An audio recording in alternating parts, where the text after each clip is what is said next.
Mafia Atiq Ahmad को 3 युवकों ने गोली मारकर मौत के घाट जा उतार दिया। वहीं पर आपको हम बता दें कि ग्राउंड पर खड़े क्राइम रिपोर्टरों ने देखा कैसे हुई अतीक की गोली मारकर हत्या।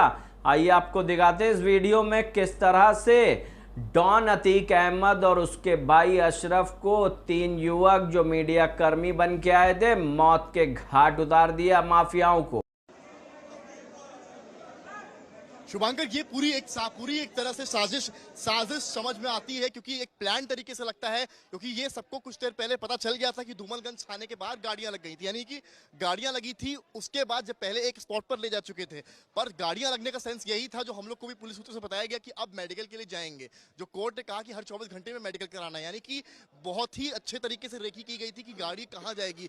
और ये पॉसिबिलिटी है कि ऐसा नहीं है कि गाड़ी को फॉलो किया गया होगा, बल्कि पॉसिबिलिटी इसकी ज्यादा है कि जिसने भी जो अटैक किया, जिन 3 लोगों ने अटैक किया है, वो पहले से अस्पताल में मौजूद रहे होंगे। हालांकि अंदर घुसने की उस वक्त मनाही किसी को नहीं थी, क्योंकि हम लोग भी यहां पर आधे घंटे पहले पहुंच गए थे अस्पताल, क्योंकि हमारे पास इनपुट था कि यहां पर अस्पताल में मेडिकल के लिए ला रहे हैं। तो उस वक्त अंदर जाने की किसी को मनाही नहीं थी। अतीक अहमद के जो वकील हैं वो भी यहां पर मौजूद थे और उनको भी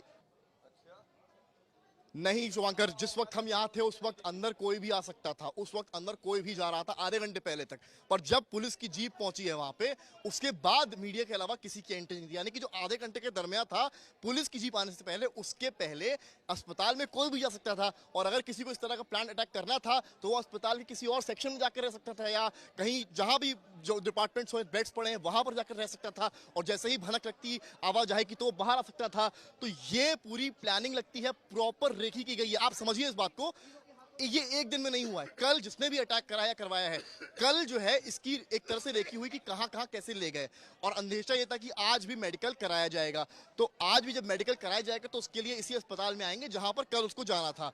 ऐसे में प्रॉपर रेखी करी गई कि यहां पर ही अटैक करा जाए, क्योंकि यहां पर जब पुलिस अंदर ला रही है तो कितने पुलिसकर्मी हैं, आप अगर विजुअल देखें जो आज तक के पास है, कुल मिलाकर 8 से 9 पुलिसकर्मी हैं।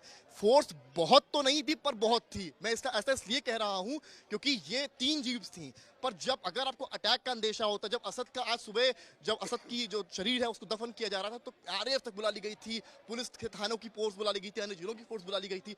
पर यहां पर तो शायद ऐसा लग रहा है पुलिस को भी अंदेशा नहीं था कि इस तरह की घटना हो जाएगी। तो सवाल कहीं ना कहीं पुलिस के ऊपर भी उठता है कि जो पुलिस रिमांड में अतीक अहमद और अशरफ थे, तो इतनी बड़ी चूक हुई कैसे? आखिर इतने कम पुलिसकर्मियों के साथ यहां पर आए ही क्यों? या यहां पर पुलिस की प्लानिंग की चुकी, क्योंकि पुलिस रिमांड में है। सोमवार की शाम 5 बजे तक पुलिस रिमांड चलनी है, तो सवाल ही अभी उठने शुरू होंगे। आप समझ लीजिए कितना सेंसिटिव इशू है। अभी अतीक और अशरफ से कई राज यूपी एसटीएफ और उत्तर प्रदेश पुलिस को उगलवाने भी थे। ये भी इसमें एक मोड़ है। इस बीच में पाकिस्तान कनेक्शन भी रिमांड कॉपी में उत्तर प्रदेश पुलिस ने पहले से दे दिया था, जिसको लेकर कई बातें चल रही थी। हालांकि अतीक अहमद उस बारे में चुप्पी साधे हुए था। पर यहां पर सवाल ये उठता है कि गोली जो चली है उस वक्त आज तक भी था, कुछ मीडिया कर्मी भी थे, उनके सामने किसकी किसकी जान पर खतरा था, इसको लेकर भी सवाल उठेंगे। हमारे जो कैमरा पर्सन नीरज कुमार है, उनके हाथ में भी खरोच आई है, धक्का मुक्की हुई है, क्योंकि जब गोलियां चली हैं तो धक्का हुआ है। और हम लोग खुद भागे हैं, जो मेरे शूज हैं मेरे वो भी टूट गए भागने पीछे। जब एकदम से गोली चली है तो हम सब पीछे हटे, और उस वक्त घटना हुई, सब चौंक गए। कुछ लोग अन्य डिपार्टमेंट्स में जाकर छुप गए, भाग गए। उनको लगा कि शायद ये गोली की तड़तड़ाहट लगातार चलेगी। और कई सारे हैं शूटर्स जो यहाँ पर मौजूद है, तो कई लोग जान बचाने के लिए वहां तक गए। पर आज तक ग्राउंड पर मौजूद रहा, आपको एक तस्वीर दिखाने के लिए, जहां पर, क्योंकि उस वक्त जिन तीनों ने गोली चलाई, पुलिस ने उसी समय, जैसे विजुअल्स में आप देख पा रहे होंगे, उसी समय तीनों को धर दबोचा। और यहाँ जो विजुअल्स में आपको दिखाऊं, कैमरामैन नीरज दिखाएंगे आपको, अब पूरी तरीके से यहाँ पूरी की पुलिस फोर्स आ गई है। और शायद ये पहली या दूसरी दफा हुआ होगा यूपी में कि एक अस्पताल एक पूरे क्राइम सीन में तब्दील हो चुका है, जहां एक कैमरा नजर पड़ा आता है, एक बोतल पड़ी नजर आती है, कुछ बुलेट्स पड़ी नजर आती हैं, 3 पिस्टल्स पड़ी नजर आती हैं। और यहीं पर सनसनीखेज तरीके से अतीक अहमद और अशरफ को मारा जाता है। और उसी वक्त तीनों ने सरेंडर किया है, यानी कि जिन्होंने भी ये कार्य किया है पूरी प्लानिंग से किया है, या ये भी कहा जा सकता है कि उनसे कार्य कराया गया है। कौन इसके पीछे है इसकी जरूर पड़ताल होगी, पर उच्च अधिकारियों ने इतना जरूर आज तक को कंफर्म किया है, मान सिंह नामक सिपाही प्रयागराज पुलिस के हैं, वो इसमें घायल हुए, उनके हाथ में गोली लगी है।